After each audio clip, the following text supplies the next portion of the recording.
जिसको कहते हैं टेंशन। नहीं बने, इसके बिना लॉज ऑफ मोशन अधूरा है। अगर एक आपका डिस्कशन खत्म, याद सुनो, इसके बिना लॉज ऑफ मोशन अधूरा है, बिकॉज टेंशन नहीं पता तो न्यूमेरिकल्स नहीं बनेंगे। You have to understand this force. ये कुछ अलग से कोई फोर्स नहीं है, ये नॉर्मल फोर्स को एक दूसरा नाम दिया गया है, क्या? टेंशन। टेंशन हमेशा होता है स्ट्रिंग में, रोप में, रस्सी, राइट, थ्रेड, धागा, सिर्फ इन्हीं चीजों में होता है क्या? टेंशन। और वो रस्सी हो या धागा हो, ये सब का सब कैसा होना चाहिए? इनएक्सटेंसिबल। जहां पे भी आप न्यूमेरिकल करोगे वहां पे आपको जो स्ट्रिंग दी रहेगी वो कैसी दी रहेगी? इनएक्सटेंसिबल, मतलब पूरी तनी हुई, पूरी तनी हुई, कहीं पे भी उसमें बीच में स्लैकिंग नहीं होगी। The string should be like this is a string. पूरे एंड से क्या है? स्ट्रेच्ड, कहीं से भी ये स्लैक नहीं। अगर स्लैकिंग है तो फिर टेंशन का कॉन्सेप्ट नहीं लगेगा। Concept of tension would be possible only in the stretched string, या कह लो इनएक्सटेंसिबल स्ट्रिंग, बिल्कुल तनी हुई। फाइन। अब ये टेंशन फोर्स समझो क्या होता है, बहुत सिंपल है। यहां देखो, मान लो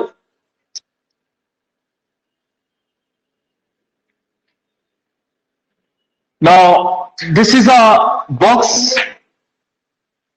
ठीक, इस बॉक्स से स्ट्रिंग का एक एंड जुड़ा है। Here is a man, ये इस बॉक्स को अपने आप ऐसे बांध के आगे की तरफ क्या हो रहा है? खींच रहा है। As far as this man moves, the box will also move. मान लो मैन का डिस्प्लेसमेंट हुआ डेल एक्स, तो बॉक्स भी कितना डिस्प्लेस करेगा? Del x. सेम टाइम में कितने? डेल टी, ये भी डेल टी। कोई दिक्कत नहीं। आदमी ने रस्सी से बॉक्स को बांधा और खींचना चालू किया, ठीक। जैसे जैसे मैन डिस्प्लेस करेगा, जल्दी जल्दी जल्दी आओ,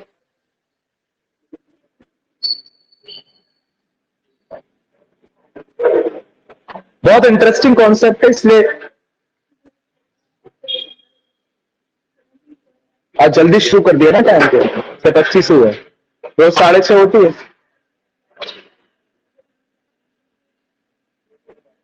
मैं कह रहा हूं इस बॉक्स को ये आदमी खींच रहा है, राइट। स्ट्रिंग में कहीं पे भी स्लैक नहीं है। फाइन। जैसे जैसे मैन आगे बढ़ेगा वैसे वैसे बॉक्स, अगर मैन ने छोटा सा डिस्प्लेसमेंट किया तो बॉक्स ने भी सेम वही डिस्प्लेसमेंट किया, डीएक्स। कोई दिक्कत नहीं। सेम टाइम में डेल्टी डेल्टी, मतलब कि जो वेलोसिटी मैन की है वही वेलोसिटी किसकी होगी? बॉक्स की, राइट। मान लो अगर ये डिस्प्लेसमेंट डेल एक्स में होगी डीएक्स डीटी, डीएक्स डीटी, तो ये स्पीड कौन सी है? इंस्टेंटेनियस। तो कोई भी हो, इसकी इंस्टेंटेनियस वेलोसिटी क्या होगी? सेम। जो बॉक्स की होगी वही किसकी होगी? मैन। कहने वाली बात यह है कि इनका एक्सेलरेशन भी क्या होगा? सेम। जितना बॉक्स एक्सेलरेट करेगा उतना ही मैन। कोई दिक्कत नहीं, ठीक है। मान लो इसमें एक ऊपर की डायरेक्शन में फोर्स रिएक्शन और नीचे की डायरेक्शन में फोर्स एमजी। कोई दिक्कत नहीं ना। वर्टिकल डायरेक्शन में तो कोई मोशन हो नहीं रहा, मतलब आर और एमजी एक दूसरे को क्या करेंगे? बैलेंस, ठीक। आप देख सकते हो एक फोर्स एफ से ये बॉक्स आगे की तरफ मूव हो रहा है, ठीक। फोर्स एफ, कितना? एफ। अब ये बॉक्स को ये आदमी दिख रहा है क्या? नहीं। बॉक्स के लिए यहां पे दो फोर्स है, रिएक्शन और एमजी, और एक फोर्स है एफ जिससे वो आगे बढ़ रहा है। ये फोर्स कहां से लग रहा है? स्ट्रिंग से। राइट? इस फोर्स का दूसरा नाम क्या है? टेंशन। क्या है इस फोर्स का दूसरा नाम? टेंशन। टेंशन वही फोर्स है। मान लो इस बॉक्स का एक्सीलरेशन क्या है? ए, और इस बॉक्स का मास क्या है? एम। तो T is equals to M A. T is equals to M A. ये फोर्स, अभी देखो फ्रिक्शन को इंट्रोड्यूस नहीं किया, फालतू में फ्रिक्शन के बारे में मत सोचो कि भैया यहां पे एक और फोर्स है एफ के बाद में देखेंगे, ये बाद में। फिलहाल सिंपल टर्म्स में समझो। मैं आपसे कह रहा हूं कि रस्सी से बॉक्स को खींचा जा रहा है, तो आप यहां से एक फोर्स लगा रहे हो जिसके कारण इसमें एक्सेलरेशन हो रहा है ए, और इस बॉक्स का मास कितना है? M. You can say tension is equals to M, right? Tension is the force in the string. Tension क्या है? स्ट्रिंग में फोर्स। ये हमेशा पेयर में लगता है। किसमें लगता है? पेयर में। यहां से बॉक्स आगे बढ़ रहा है तो एक टेंशन ये लग रहा, यहां से मैन इसको खींच रहा है तो सेम टेंशन यहां लगेगा, अपोजिट डायरेक्शन, राइट? बॉक्स एक टेंशन ये है, दूसरा टेंशन यहां से मैन, क्योंकि मैन को बॉक्स नहीं दिख रहा। दिख रहा है क्या? नहीं। तो ठीक है, एक टेंशन ये है, एक टेंशन ये है। Tension are the forces in pairs. एक यहां से लगेगा, एक यहां से, ठीक, और ये दोनों क्या रहेंगे? सेम, ठीक। अब मान लो मैं आपसे एक बात कहूं कि ये एक हार्ड सरफेस था, अच्छे से देखना, यहां हार्ड सरफेस से मैंने एक 3 kg का बॉक्स लटकाया। कितने का? 3 kg। ठीक। एक्सीलरेशन ड्यू टू ग्रेविटी ले लो 10 मीटर पर सेकेंड स्क्वायर। ठीक है। रेस्ट पे, किस पे? रेस्ट। नीचे के डायरेक्शन में लगेगा क्या? mg, जो कि होगा 30 न्यूटन। कोई दिक्कत नहीं। F is equals to M A, mass 3, acceleration है 10, एम ए करोगे 30, और इसके जस्ट इक्वल एंड अपोजिट भी कोई फोर्स लगेगा। तो स्ट्रिंग में लग रहा है तो कौन सा लगेगा? टेंशन। इस टेंशन फोर्स की वैल्यू कितनी होगी? 30 न्यूटन। कितनी होगी? 30, बिकॉज नीचे एमजी लग रहा है और इसके अपोजिट स्ट्रिंग में क्या लगता है? टेंशन। अगर ये रेस्ट पे है तो जितना फोर्स नीचे लग रहा है उतना ही ऊपर लग रहा होगा। तो यहां अगर लग रहा है 30 न्यूटन तो ऊपर स्ट्रिंग में कितना लग रहा होगा? 30। तो कोई अगर बॉडी रेस्ट पे है और उसका टेंशनल फोर्स निकालना है तो आराम से आ सकता। जैसे मान लो अब आप फ्रिक्शन को इंट्रोड्यूस करो। किसको इंट्रोड्यूस करो? फ्रिक्शन। ये तुम्हारा बॉक्स था, मान लो ये बॉक्स रेस्ट पे था। किस पे था? स्ट्रिंग है आगे की तरफ, कितना लग रहा है? टेंशन। यहां पीछे कौन सा फोर्स लग रहा है? FS, static force of friction. कौन सा? स्टैटिक। ठीक। तो मैं यहां कह सकता हूं मैं tension would be equal to what? Static force of friction. T is equal to FS. Balance ही तो कर रहे हो, पूरी रेस्ट पे है। ऊपर और नीचे R और mg क्या हो गए? बैलेंस। आगे के डायरेक्शन में टेंशन, पीछे के डायरेक्शन में क्या? तो यहां पे आपका एफएस और T क्या हो गए? हल्का सा और इसको क्या करते हैं? थोड़ा सा और ट्रिकी बनाते हैं, थोड़ा सा और कॉम्प्लेक्सिटी बनाते हैं इसकी। देखो कैसे, अच्छे से देखना। मैं आपसे कह रहा हूं कि स्ट्रिंग में फोर्स लग रहा है टेंशन, ठीक। पीछे की तरफ लग रहा है काइनेटिक फोर्स ऑफ फ्रिक्शन। कौन सा लग रहा है? Kinetic force. अच्छे से समझना, मतलब बॉक्स आगे की डायरेक्शन में क्या कर रहा है? मूव। मान लो बॉक्स आगे की डायरेक्शन में ए एक्सीलरेशन से मूव कर, कितना? ए, और बॉक्स का मास कितना है? एम। कितना है? एम। अब एक इक्वेशन तो बनेगा R is equal to M G. दूसरा इक्वेशन क्या बनेगा?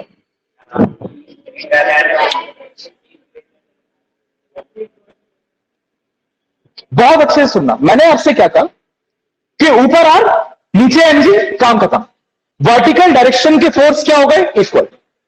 पहले जब स्टैटिक फोर्स ऑफ फ्रिक्शन लग रहा था तो दोनों के दोनों इक्वल थे। T is equal to F S, क्योंकि बॉक्स मूव नहीं कर रहा था, ठीक।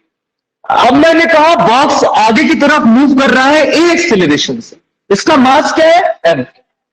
आगे की डायरेक्शन में फोर्स टेंशन लग रहा है, पीछे की डायरेक्शन में एफ के लग रहा है। क्या इक्वेशन बनेगा?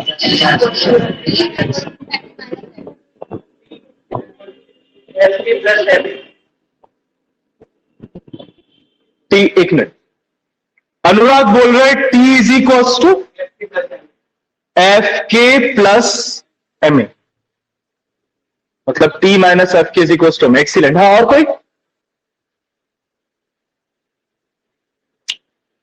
नहीं, फाइन।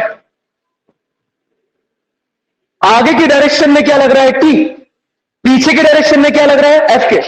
नेट फोर्स कितना आ जाएगा? टी माइनस एफ के।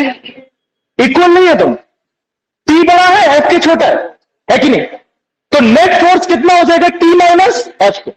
तो एक तरीका तो नेट फोर्स निकालने का यह हो गया, और दूसरा तरीका क्या है? मान लो आपकी बॉडी ए एक्सेलरेशन से मूव कर रही है जिसका मास क्या है? एम, तो हो जाएगा एम ए। एक तरीका यह है नेट फोर्स निकालने का, F is equals to M A. तो T minus F K is equals to M A. तो यहां से टेंशन निकालोगे तो अब ये टेंशन आपकी एफ के की इक्वल नहीं है। किसकी इक्वल है? F K plus M A. तो ये है टेंशन का रोल। ये मैं आपको पहले भी बता चुका हूं कि अगर बॉडी मूव कर रही है, क्या कर रही है? मूव, तो जो हॉरिजॉन्टल डायरेक्शन के फोर्सेस है वो इक्वल नहीं होते। होते हैं क्या? नहीं। जिस डायरेक्शन में मूव कर रही है उस डायरेक्शन का फोर्स ज्यादा होता है, पीछे वाला फोर्स कम। तो नेट फोर्स कितना आएगा? दोनों का सब्ट्रैक्शन। और दूसरा तरीका नेट फोर्स निकालने का क्या है? Mass into acceleration. यही तो है। तो दोनों तरीके से निकाल लो। मैंने कहा आगे के डायरेक्शन में टी, पीछे के डायरेक्शन में एफ के। नेट फोर्स आया टी माइनस एफ के। बॉडी का नेट एक्सीलरेशन कितना है? ए, मास है एम, तो नेट फोर्स आ जाएगा एम ए। तो T minus F K is equals to M. एक तरीका ये है। सो यहां से भी टेंशन निकल आएगी। फाइन। तो जब आपका मास लटका हो और वो रेस्ट में, तो वो टेंशन हमेशा एमजी की इक्वल होती है। किसकी इक्वल होती है? एमजी। राइट। और मान लो अगर लटका हुआ मास भी आपका मूव कर रहा होता, समझना, ये मान लो पुली लगी थी, क्या लगी थी? पुली। इसके ऊपर से एक रस्सी आई, ये नीचे गई। यहां पे मैंने 3 केजी का मास लटकाया है, ठीक है, 3 केजी का, और ये नीचे की डायरेक्शन में ए एक्सीलरेशन से मूव कर रहा है। ठीक। इसमें ऊपर टेंशन कितनी लग रही? ठीक। अब मान लो अगर acceleration due to gravity G है, तो अब ये टी 30 न्यूटन नहीं हो सकता। हो सकता है क्या? नहीं, because this box is moving. अगर ये बॉक्स रेस्ट पे होता तो आप कह सकते थे इसका मास है 3 और एक्सीलरेशन है जी 10, तो 3 इंटू 10 30। एमजी कितना है? 30। आप एमजी को टी के इक्वल कह सकते थे। कब? जब ये किस पे होता? रेस्ट। अभी हाल ये रेस्ट पे नहीं है, तो नीचे वाला ले लो तुम, क्या? एमजी। ऊपर वाला कितना है? टी। आप लिख दो टी माइनस, नहीं, नीचे की तरफ मूव कर रहा है, मतलब क्या आएगा? MG minus T. नीचे की तरफ मूव कर रहा है मतलब एमजी क्या है? ज्यादा। You can write MG minus T is equals to 3a। 3 is the mass, a is the acceleration. लिख सकते कि नहीं? यह है कॉन्सेप्ट टेंशन का, right? Tension is the force in the string. अब तुम टेंशन का बुक का कोई भी क्वेश्चन उठाओ, हर एक क्वेश्चन बनेगा। सबसे पहले सारा सबसे डिफिकल्ट क्वेश्चन करते हैं, टेंशन ही का करते हैं। क्या है वो?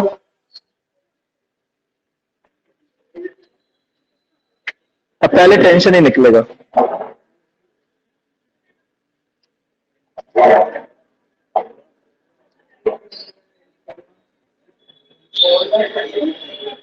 Example number 5.9।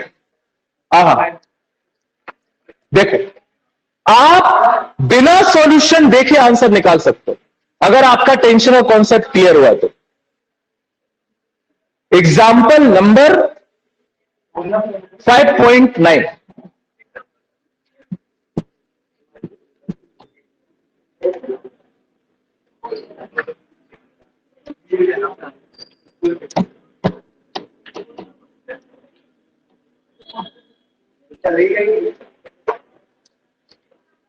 सबके पास है? नहीं है एनसीईआरटी? ग्रुप पे भेज,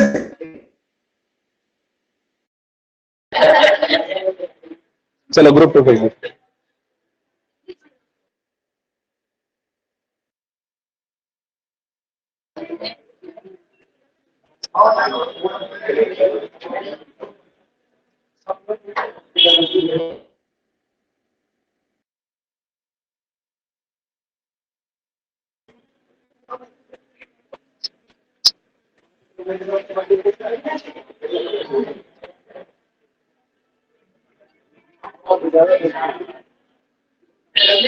पीडीएफ का पेज नंबर 14, पीडीएफ का पेज नंबर 40, एग्जाम्पल नंबर 5.9।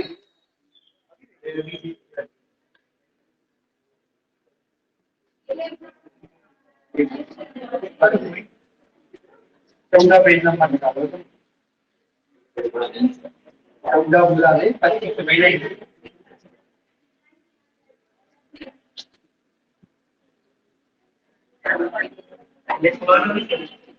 नहीं,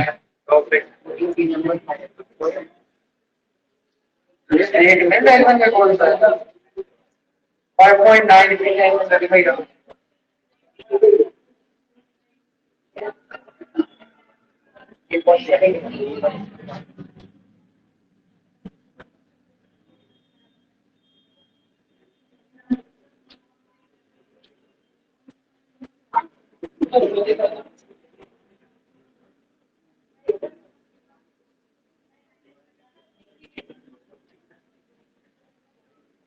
ठीक है।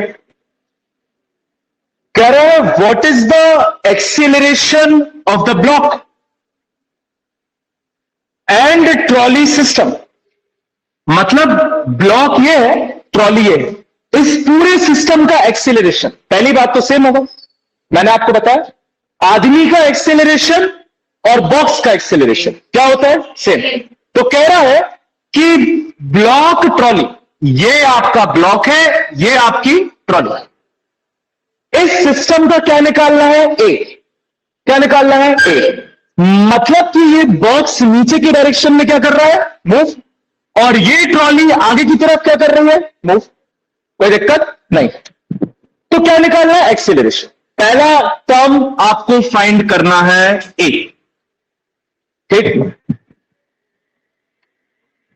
If the coefficient of kinetic friction F के, नहीं न्यू के दिया है, कितना दिया है, 0.0। What is the tension in the string, और क्या निकालना है, टी। एक तो ए निकालना है, दूसरा टी निकालना है। Take G is equals to 10 meter पर सेकेंड स्क्वायर। ठीक है, आप बहुत आसानी से निकाल सकते हो। Don't look at the solution, try to solve. जितने इक्वेशंस अभी मैंने बताए उन इक्वेशन से बहुत आसानी से सॉल्व हो जाएगा।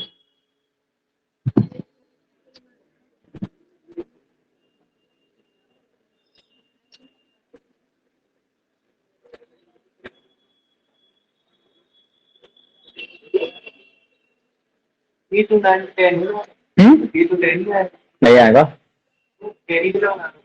टेंशन लग रही है ना ऊपर की तरफ। जी तो थोड़ी मूव हो रहा है, फ्री फॉल है क्या, फ्री फॉल होता तो जी लेते। चलो लगाओ इक्वेशंस, सॉल्व करो।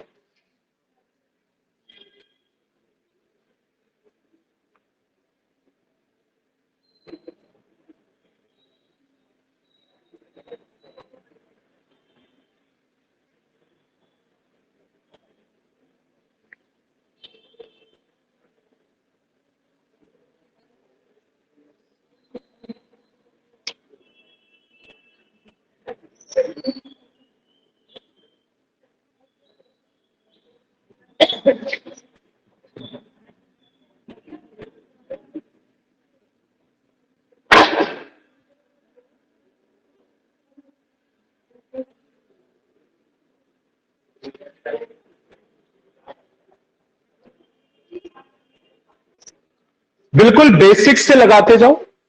देखो हिंट देख लो, एक टेंशन और एफ के का इक्वेशन यहां से बनेगा, ठीक, T minus F K is equals to M A, और एक टेंशन और यहां बनेगा कि M G minus T is equals to M A. बनेगा कि नहीं? दोनों इक्वेशंस बनाओ और दोनों इक्वेशन इन टू वेरिएबल बनेंगे, टी और ए के फॉर्म में। सॉल्व करोगे आंसर आ जाएगा। बशर्ते आपको एफ के निकालना पड़ेगा, म्यू के दिया है, बस। क्या दिया हुआ है? म्यू के। कोफिशिएंट ऑफ फ्रिक्शन दिया है, क्या निकालना है? एफ के।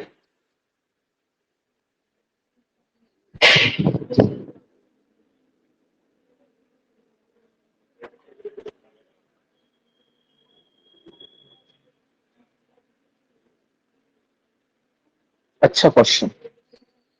ये लोग कहां है? शुभ, भुवनेश लोग घूम रहे, बाहर गए।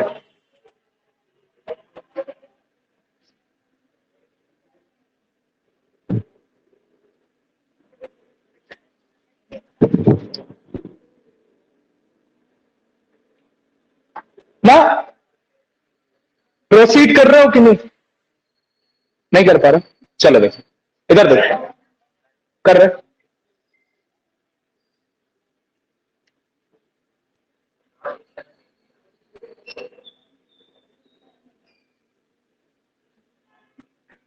बाकी देखो, देखो, देखो, मैं ये कह रहा हूं, एफ के कैलकुलेट कर लो।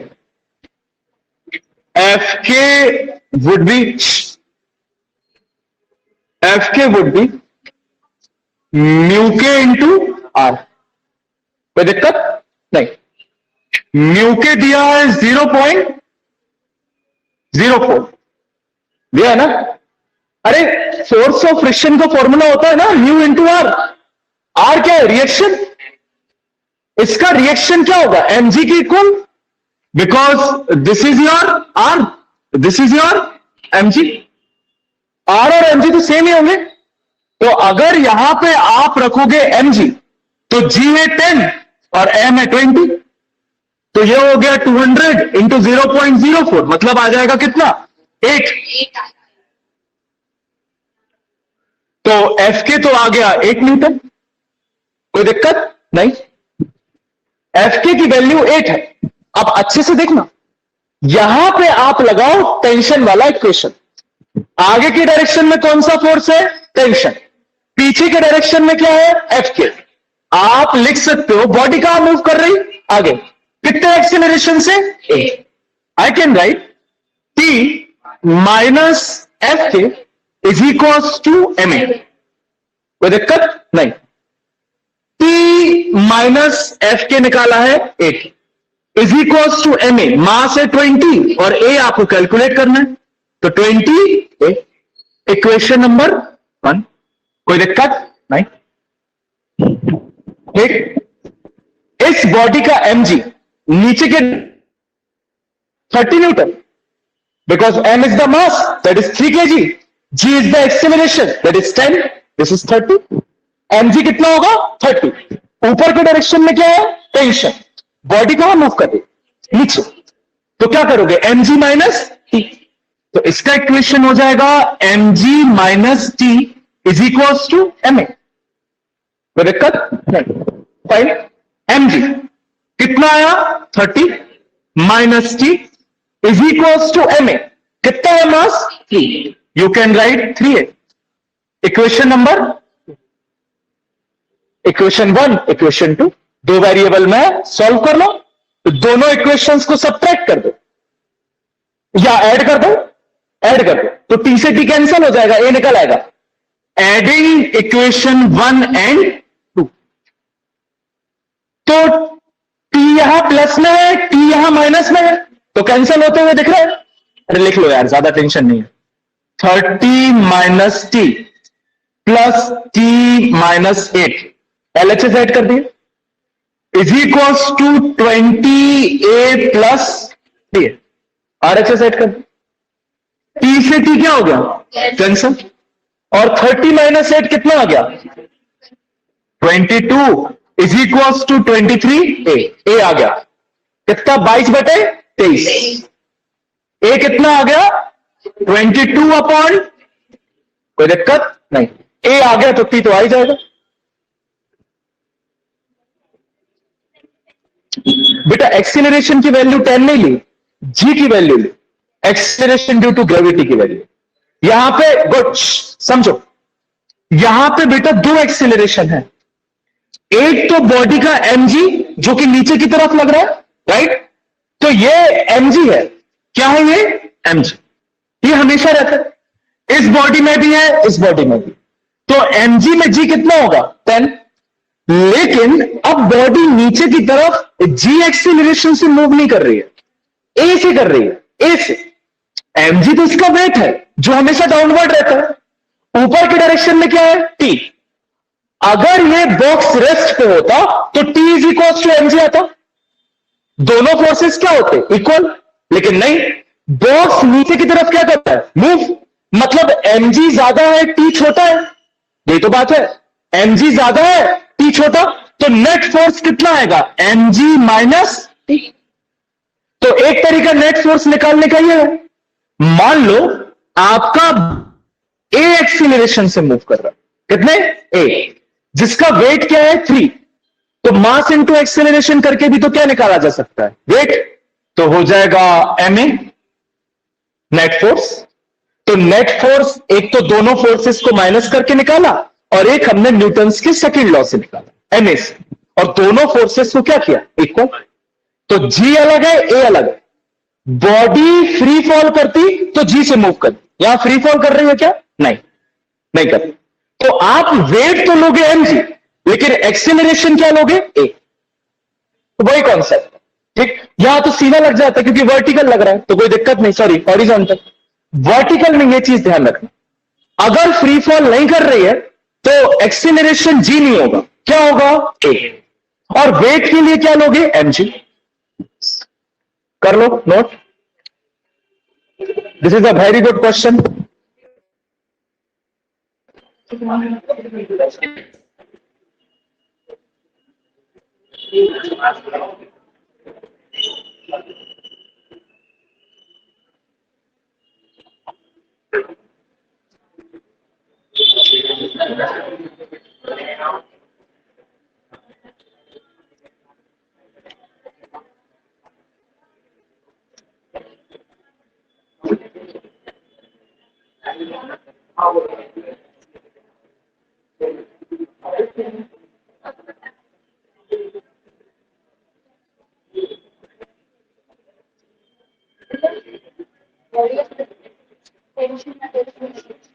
कुछ नहीं लिखना, टेंशन का सिर्फ कॉन्सेप्ट है, उसको लिखने की जरूरत नहीं। It is the force in the string, सीधा लिख सकते हो। आपकी एनसीईआरटी में कहीं टेंशन नहीं लिखा होगा, बट देख लो सीधा क्वेश्चन में यूज होगा, ना कहीं डिफाइन किया होगा ना कुछ। हाँ आप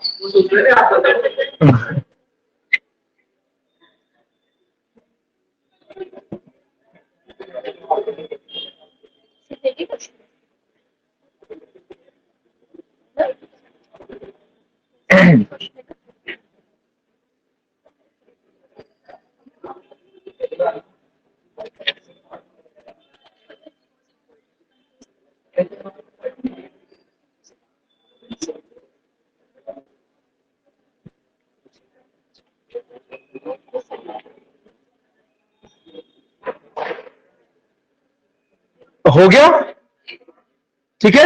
एक और एग्जांपल दे, कहां है संग वाले? दो कहां है? साथ वाले दोनों कहां है?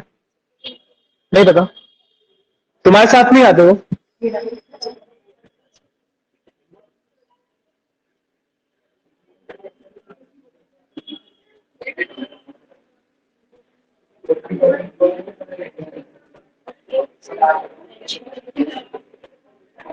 आई विश कि इतने अच्छे क्वेश्चंस आपके स्कूल वाले पूछे, वैसे नहीं पूछते, बट हम चाहते हैं कि पूछे, तब तो मजा आएगा कराने में। 17 को पेपर है तो क्या करें भैया उसमें? 17 को टेस्ट, 16 को है ना अपना, तो नहीं 16 को, सुनो तो मेरे मुंह से निकल गए, तो मेरे जुबान फिसल गई, मैं मर ही जाऊं। 16 को है वो।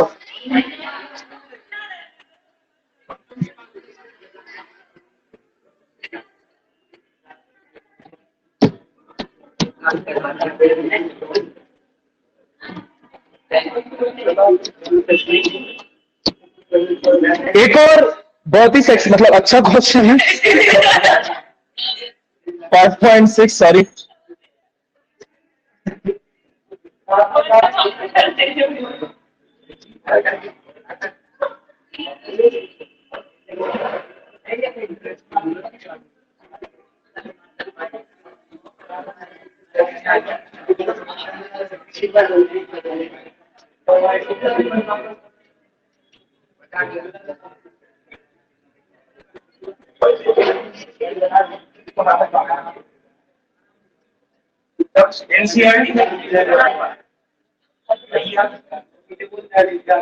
हाँ, एनसीईआरटी एग्जाम्पल नंबर 5.6 देख लो।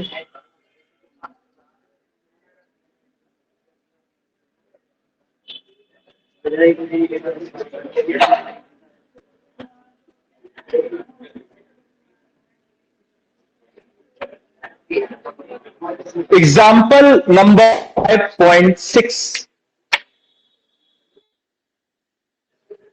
काफी अच्छा क्वेश्चन है।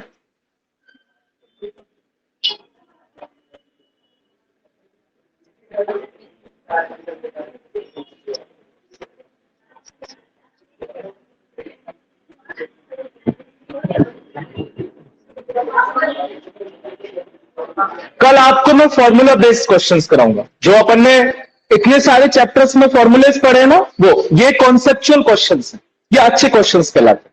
तो क्या पहले मूड ठीक रहता है तो इनको कर लेना चाहिए, फिर क्वेश्चंस करते करते ब्लर हो जाता है तो फिर सीधा फॉर्मूला में पुट करो, आंसर निकालो। तो कल अपन ने जो फॉर्मूलेस पढ़े हैं ना, उनके बेस्ड करेंगे। आज अपन ये कॉन्सेप्चुअल देख लेते हैं। इस टाइप के ये एक दो क्वेश्चन है एनसीईआरटी में, आप घर जाके क्या करोगे, ट्राई। सेम। अच्छा कल छुट्टी है तो कल मॉर्निंग कर ले रहे। अच्छा कल वो होगा ना प्रोसेशन, गुरु नानक वालों का, तुम भी गुरु नानक के हो क्या? मोरगंज में 9:30 कितने बजे तक? बारिश आ गई तो हो ही गया फिर तो।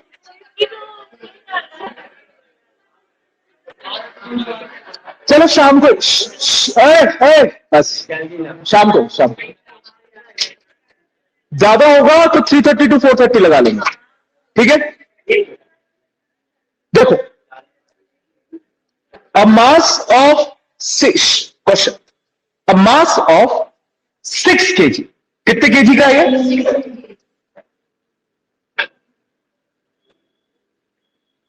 इज सस्पेंडेड बाय अ रोप। इसको सीधा एक रोप से ही लटकाया था पहले, ठीक, लटका दिया।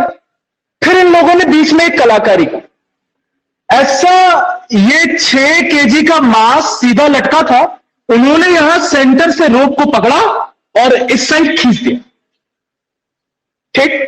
तो रोप हल्की सी क्या हो गई, टेढ़ी। कितने फोर्स से खींचा, 50 न्यूटन, ठीक। और अब फिर से जाके पूरा का पूरा सिस्टम किस पे आ गया, रेस्ट, ठीक। तो कह रहा है कि जो रोप की इनिशियल पोजीशन थी और अब जो रोप खिंच गई, उन दोनों के बीच का एंगल कितना होगा, थीटा। समझो क्वेश्चन को, समझिए। रोप सीधी लटकी थी तो ये वेट लटका था 6 किलो का, उसने रोप को हल्का सा क्या किया, खींच दिया 50 न्यूटन से, ठीक। तो ये इनिशियल पोजीशन होनी चाहिए थी, इसकी ये फाइनल पोजीशन। तो कह रहा है थीटा बताओ, क्या कह रहा है, थीटा।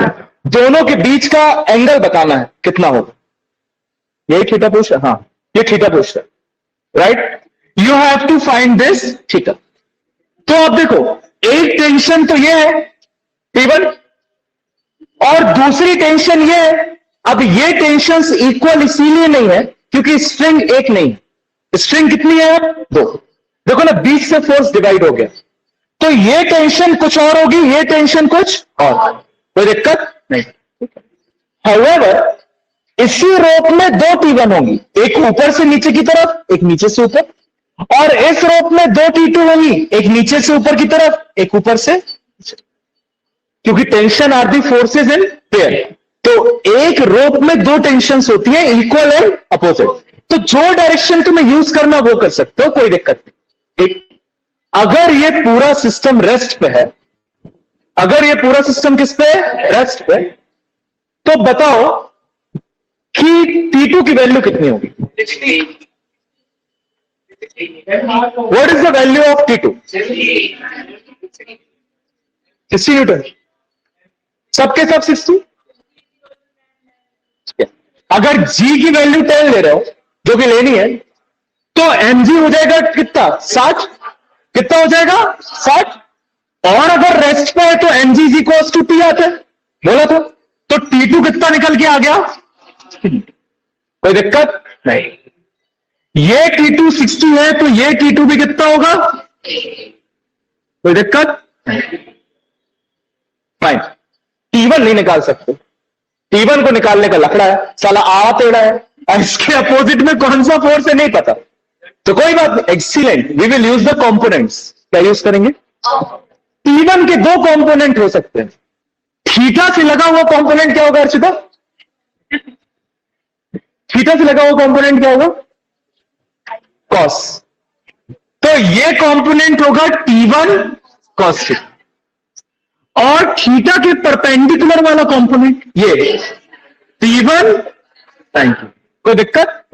देखो थीटा के क्लोज पहुंचते जा रहा है, कैसे? क्योंकि मैं लिख सकता हूं कि अगर पूरा सिस्टम रेस्ट पे है तो T1 sine theta is equal to 50। Yes और नो? यस। और T1 cos theta is equal to 60। क्या? हाँ है ना? सारे forces equal and opposite.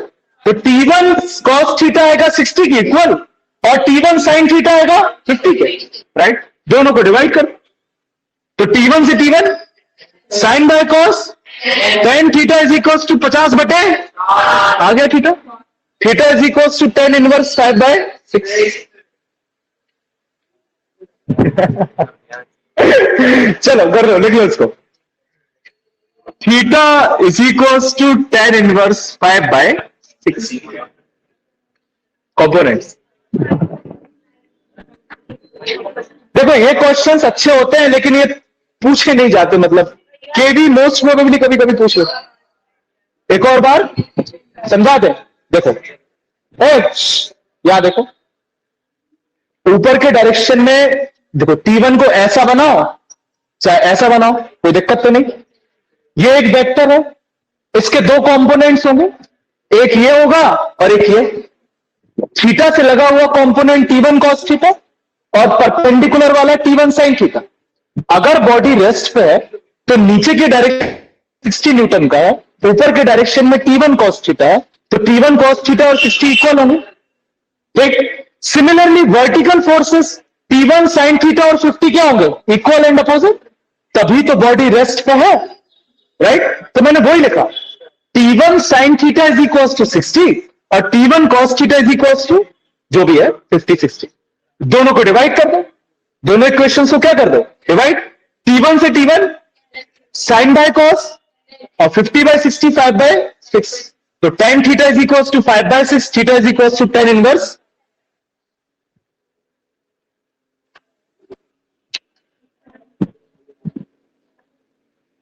This is the starting of the competitive. इसी टाइप के क्वेश्चंस आपको नीट और जेई में आते हैं। सीबीएसई बोर्ड टास्क, इसमें स्कूल के पेपर्स 11th क्लास के आपके टीचर्स सेट करते बेटा, उसमें इससे भी कठिन आ सकते हैं, कसम से। You are in Guru Nanak, Shalu ma'am का पेपर बनाने का स्टाइल देखोगे, आधे क्वेश्चंस पता ही नहीं कहां के हैं। हाँ लिटरली मजा आएगा। भी देखना पहला यूट्यूब में आओगे, भैया ये तो बन ही नहीं रहे, हम क्या करें? भैया बोलेंगे हम तो भी नहीं बन रहा, क्या करें? खतरनाक यूज करती है वो एबीसी को।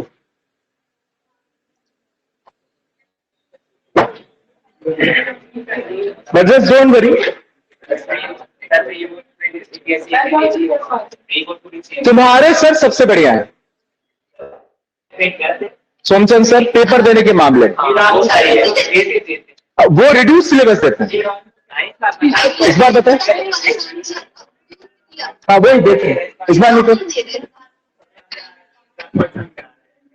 सर वो तो कोचिंग जाओ उनकी।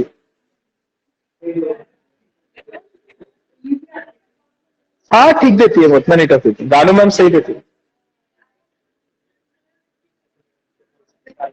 केवी में भी ठीक दे। केवी में जब तो अखिलेश सर थे तो अच्छा पेपर दे देते। अब वो चले गए तो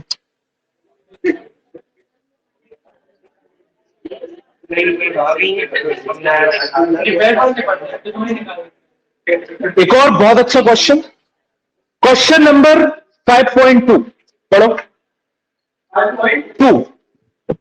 इसके लिए आपको स्टॉपिंग डिस्टेंस का पढ़ा था ना अपन ने। स्टॉपिंग डिस्टेंस का कौन सा क्वेश्चन की एग्जाम्पल नंबर 5.2 पढ़ा था ना। दूसरे में तीसरे में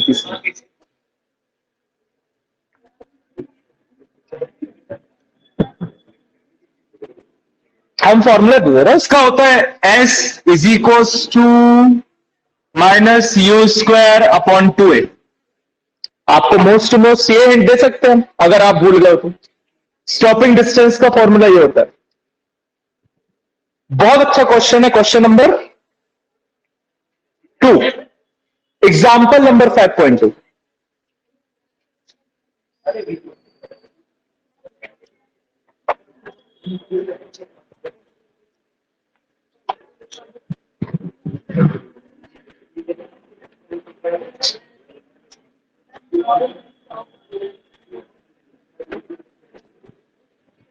आपने एक बुलेट को फायर किया जिसका मास दिया हुआ।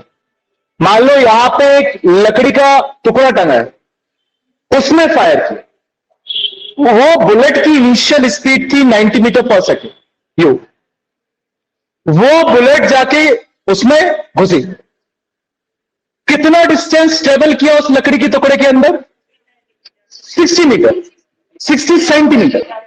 ठीक तो पूछ रहा है कि उस ब्लॉक पर फोर्स कितना लगा। हाँ ऑफ कोर्स ये बात है ना फोर्स लगा होगा। जब आपकी गन की बुलेट जाके उस पर गली तो उसमें फोर्स लगा होगा and that force will be mass into acceleration. आपको ए निकालना है।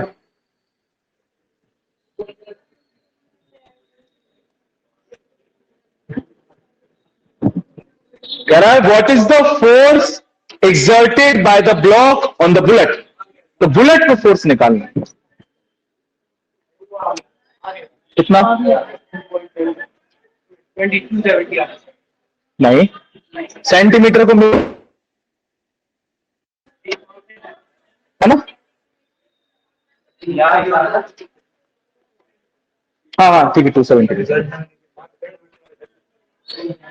हाँ 270 270।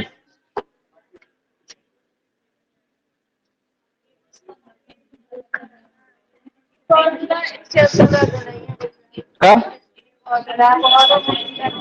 नहीं ये बिकॉज का है मोशन है स्ट्रेट लाइन। तो इसलिए तो मैंने आपको गिवन में दिया ना। यहां से आपको एस गिवन है यू गिवन है तो रिटार्डेशन आ जाएगा ए आ जाएगा। ए आ जाएगा तो force is equals to M A में पुट कर देना तो आंसर आ जाएगा। चलिए फॉर्मूला वाइज क्वेश्चन सिंपल है कॉन्सेप्ट वाइज समझते हैं। कह रहा है बुलेट तुम्हारी जाके लकड़ी के टुकड़े में गली। ठीक तो लकड़ी के टुकड़े के कारण उस बुलेट पे फोर्स लगेगा तभी तो वो लकड़ी के टुकड़े के अंदर 60 सेंटीमीटर ट्रेवल करके रुक गई। रुकेगी नहीं। कह रहा है उस पर फोर्स कितना लगा।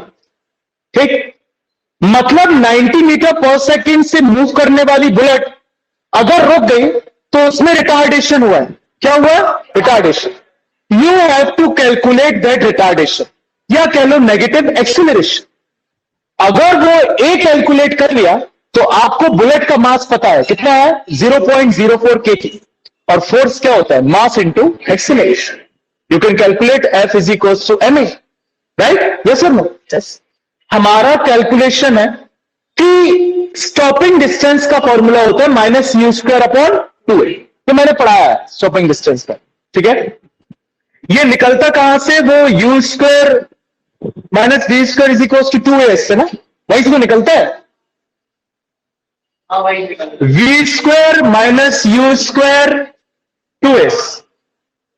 एक, मान लो आपने ब्रेक लगाया, गाड़ी तुरंत नहीं रुकी, एक टाइम के बाद आके रुकी, तो उसकी फाइनल वेलोसिटी क्या है? 0। Initial velocity U square is equal to 2s।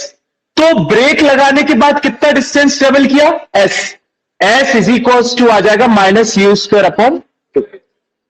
ऐसे आ, तो यू स्क्वायर 90 इंटू 90 दिया है, 90 दिया ना यू अपॉन 2। ए निकालना है, ए को इस साइड ले आओ, एस को यहां ले आओ, सॉल्व करोगे तो ए आ जाएगा। जो ए आएगा उसको इसमें क्या कर दो, तो फोर्स आ जाएगा बुलेट पे, F is equal to M A. Example number 2।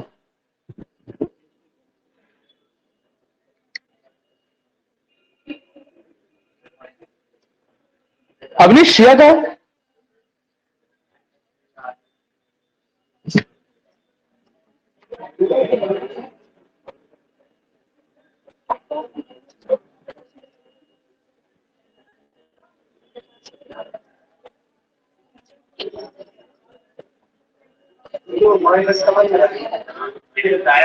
हाँ, तो अरे यार, तो फोर्स में, हाँ रिटार्डिंग फोर्स है।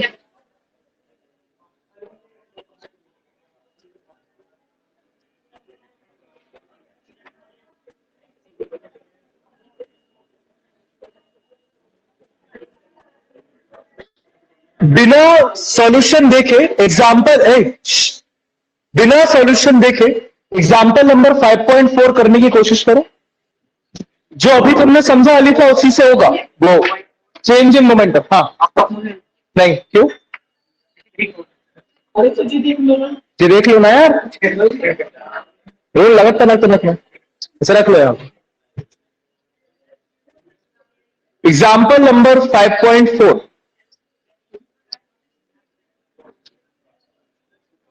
आंसर मत देखना वरना तुम्हारा आंसर चेंज हो जाएगा, 0 से कुछ और आ जाएगा।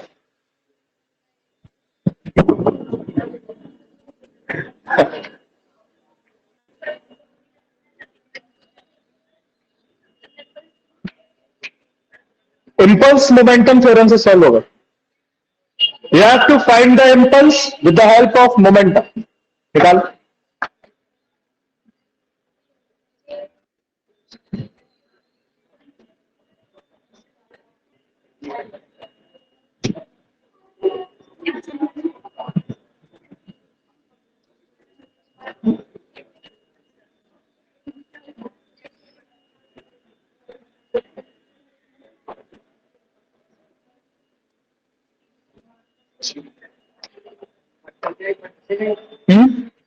हाँ, पट से आई और पट से गई। हाँ ठीक है, तो P2 माइनस P1 से 0 आना चाहिए था। हाँ वही तो, वही यही तो बारी अटकती है कि इंपल्स करोगे J is equal to P2 minus P1, और P2 और P1 सेम है तो दोनों आने चाहिए थे 0, लेकिन आप भूल गए कि P2 और P1 वेक्टर्स है। क्या है? वेक्टर्स। तो अगर P2 का डायरेक्शन पॉजिटिव ले रहे हो तो किसी एक का डायरेक्शन तो नेगेटिव लेना पड़ेगा, because both the vectors are in opposite direction. तो मान लो आप P2 को मान रहे हो पॉजिटिव एक्स एक्सिस, तो आपका P1 होगा नेगेटिव एक्स एक्सिस। तो एक माइनस है और जब वैल्यू रखोगे तो एक और माइनस आए, तो चेंज इन मोमेंटम में दोनों क्या हो जाएंगे? ऐड। ये दिक्कत है। या तो इसको समझ लो या याद रख लो, जब भी सेम पाथ पे चेंज इन मोमेंटम होता है ना, तो वो अपोजिट डायरेक्शन में होता है। मान लो इधर देखो, अच्छी चीज है ये बैट था, बॉल आई, हिट की, कितने मोमेंटम से आई? मान लो P1 वेक्टर से, ठीक, और सेम मोमेंटम से हिट करके क्या गई? वापस, मान लो P2 से, ठीक। आई कैन राइट ना P1 vector is equal to minus P2 vector, लिख सकते कि नहीं? या फिर लिख सकते हो P2 vector is equal to minus, दोनों वेक्टर एक दूसरे के अपोजिट डायरेक्शन में, डूड किस डायरेक्शन में, अपोजिट। आपका इंपल्स मोमेंटम थ्योरम ऑलरेडी बना हुआ है जो कि कहता है J vector is equal to P2 vector minus, यही कहता है इज इक्वल टू P2 और P1 सेम तो है लेकिन माइनस साइन के साथ। किस साइन के साथ, बिकॉज दोनों की डायरेक्शंस क्या है, अपोजिट। अगर वेक्टर्स में डील कर रहे हो तो अच्छे से करो। मैं कह रहा हूं कि P1 मोमेंटम का डायरेक्शन ये है और P2 मोमेंटम का, तो दोनों एक दूसरे की इक्वल एंड अपोजिट है ना, तो वेक्टर्स में तो नेगेटिव साइन आएगा, ठीक है। तो किसी एक को माइनस रख लो, P2 को रख लो P2 माइनस, और P1 किसकी इक्वल है, माइनस P2, तो माइनस P2 दोनों क्या होंगे, ऐड, तो आएगा 2P2। क्या आएगा, 2P2। P2 आपने निकाल रखा है, कितना मास कितने दिया है, 0.15, velocity 12, and v is the momentum, आ गया 2 इंटू 0.15 3.6। तो आपको दिख रहा है P2 माइनस P1, लेकिन होगा क्या, ऐड, क्योंकि दोनों मोमेंटम की डायरेक्शंस क्या है, अपोजिट।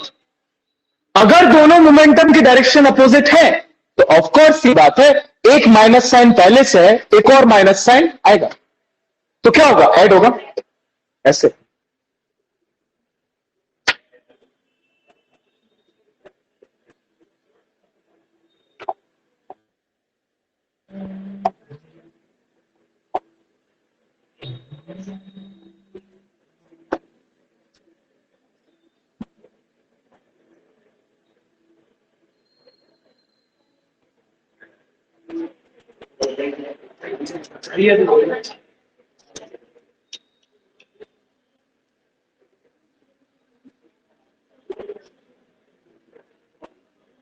एक मिनट, ये एंगल ऑफ रिपोज वाला कॉन्सेप्ट पढ़ा था ना उस दिन, एग्जाम्पल नंबर 5.8 और देख लो एक बार, आज का लास्ट देख लो, एग्जाम्पल नंबर 5.8।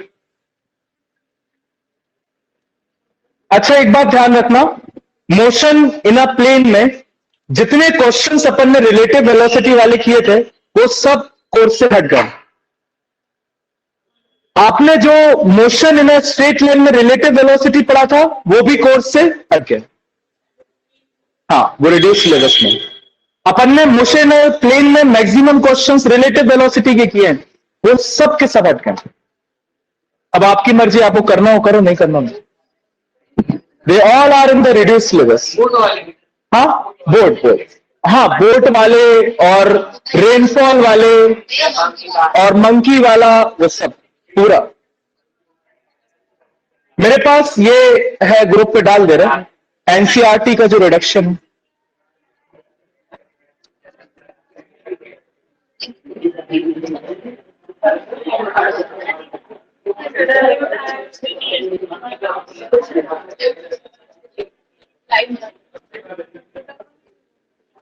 पढ़िए पढ़िए 5.8 पढ़िए, चलिए।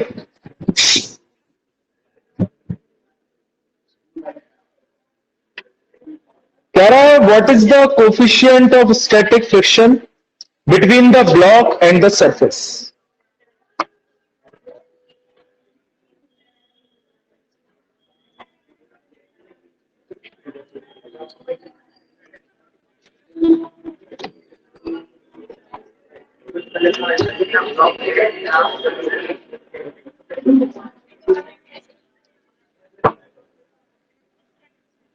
बता रहे, क्लास हो जाना तो घर ही पे बताएंगे तुम लोग के। हाँ निकालो 5.8 करो।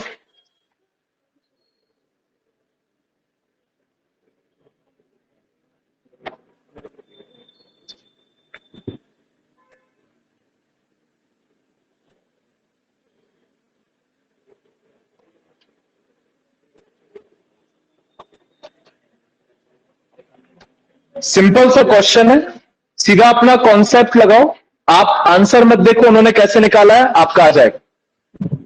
आपका ब्लॉक अभी मूव नहीं कर रहा, it's just about to move, मतलब रेस्ट पे है। आपको कुछ नहीं करना, सिर्फ फोर्सेस इक्वल करने, दो इक्वेशंस बनेंगे, डिवाइड करना, 10 के फॉर्म में आंसर आ जाएगा।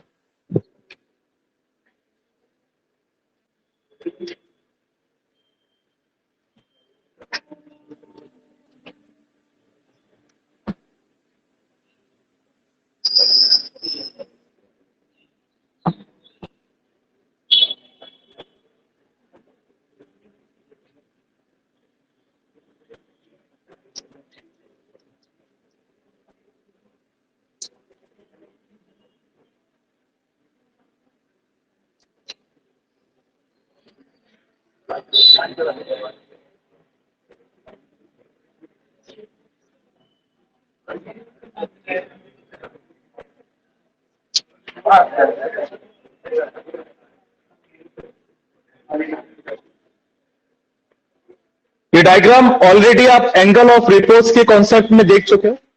उस केस में याद रखो, अगर ये ब्लॉक रेस्ट पे है, किस पे?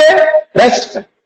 रेस्ट पे है तो I can write M G sine theta is equals to F S, लिख सकते कि? हाँ गुड, आ गया।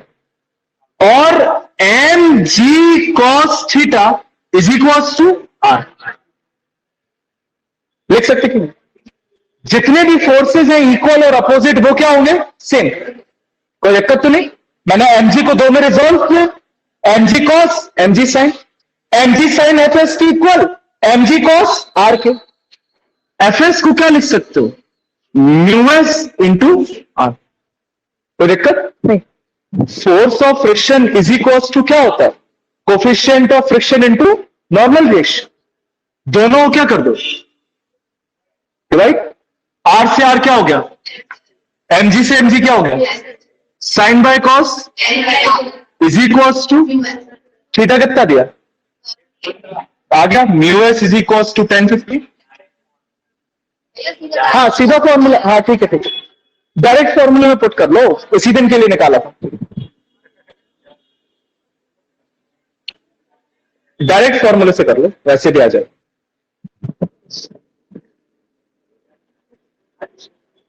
कल फॉर्मूला बेस्ड क्वेश्चन ज्यादा करेंगे, ये कॉन्सेप्ट वाले आई थिंक। और कौन सा कॉन्सेप्चुअल है इसमें? ये हो गया, टेंशन ही है मेन तो, टेंशन हो गया, और मोमेंटम, चेंज इन मोमेंटम, और हाँ एंगल ऑफ रिपोर्ट कल कराएंगे क्वेश्चन। और इसके क्वेश्चन कल कितनी तारीख है? कल 14 है, चलेगा, क्वेश्चंस ऑलमोस्ट हो जाएंगे। तो 16 को टेस्ट देने में क्या है? तो फिर हम न्यू चैप्टर चालू कर देंगे, वो वर्क एनर्जी एंड पावर। नहीं नहीं, टेस्ट तो होगा ही, छुट्टी टेबल उठा के।